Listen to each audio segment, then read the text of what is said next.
வணக்கம். சற்று முன் கிடைக்கப்பெற்ற மிக மிக முக்கியமான செய்தி ஒன்று வெளியாகி உள்ளது. அதிமுகவின் எம்பியும் முன்னாள் அமைச்சருமான சி.வி. சண்முகம் அவர்களை சுற்றி வளைத்த போலீஸ் நடிகையை பற்றி அவதூறாக பொதுவெளியில் பேசியதாகவும் பெயரை குறிப்பிட்டு பேசியதாகவும் தற்பொழுது நடிகர் சங்கம் அவர் மீது நடவடிக்கை எடுப்பதற்கு முன்வந்துள்ளது. காவல்துறையில் புகார்களும் கொடுக்கப்பட்டுள்ளது. நடிகைகள் என்றால் கொச்சையாக நினைப்பதா? முன்னாள் முதல்வர் ஜெயலலிதா அவர்கள் கூட நடிகைதான்.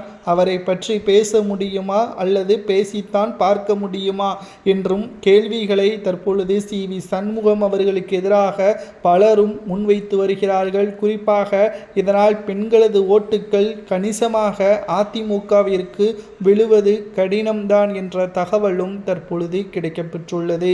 2026 சட்டசபை தேர்தல் அரசியல் களத்தில் ஒரு திருப்பு முனையாக மாறக்கூடிய தேர்தலில் தேவையில்லாமல் வார்த்தையை விட்டு சி.வி. சண்முகம் அவர்கள் வசமாக சிக்கிக்கொண்டார் என்ற தகவலும் தற்பொழுது கிடைக்கப்பெற்றுள்ளது.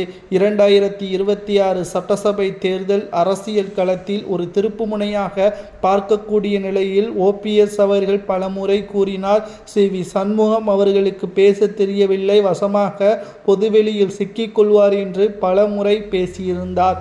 தற்பொழுது தேர்தல் தேதி அறிவித்த நிலையில் பிரச்சாரங்கள் கூட்டங்கள் பொதுவெளியில் நடைமுறை கொண்டு வந்த நிலையில் சி.வி. சண்முகம் அவர்கள் பிரபல நடிகையாக இருக்கக்கூடிய நயன்தாரா அவர்களை பற்றி பொதுவெளியில் பேசியதும் அவரது மனதை காயப்படுத்தும் விதமாக பேசியதும் சர்ச்சையை ஏற்படுத்தியுள்ளது.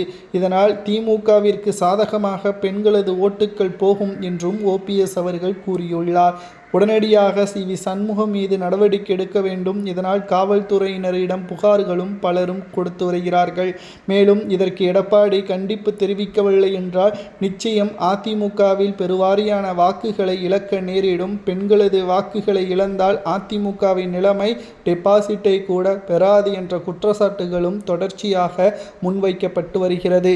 2026 சட்டசபை தேர்தல் அரசியல் களத்தில் ஒரு தீவிரமான தேர்தலாக பார்க்கப்படக்கூடிய நிலையில் தற்பொழுது தேவையில்லாமல் வாயை கொடுத்து வசமாக சிக்கிக்கொண்டார் சி.வி. சண்முகம் என்ற குற்றச்சாட்டுகளும் உடனடியாக கைது நடவடிக்கை மேற்கொள்ளவில்லை என்றால் நிச்சயம் அதற்கான தண்டனை சட்டசபை தேர்தலில் நாங்கள் காட்டுவோம் என்று பெண்கள் பக்கம் சார்பாக பலரும் குரல்களை கொடுத்து வருகிறார்கள். சி.வி. சண்முகம் அவர்கள் யாரை தாக்கி பேச வேண்டும் என்று நினைத்து கூட தெரியாமல் நயன்தாராவை பற்றி பேசினாரா அல்லது தெரிந்துதான் பேசினாரா என்று பலரும் கேள்விகளை முன்வைத்து வருகிறார்கள்.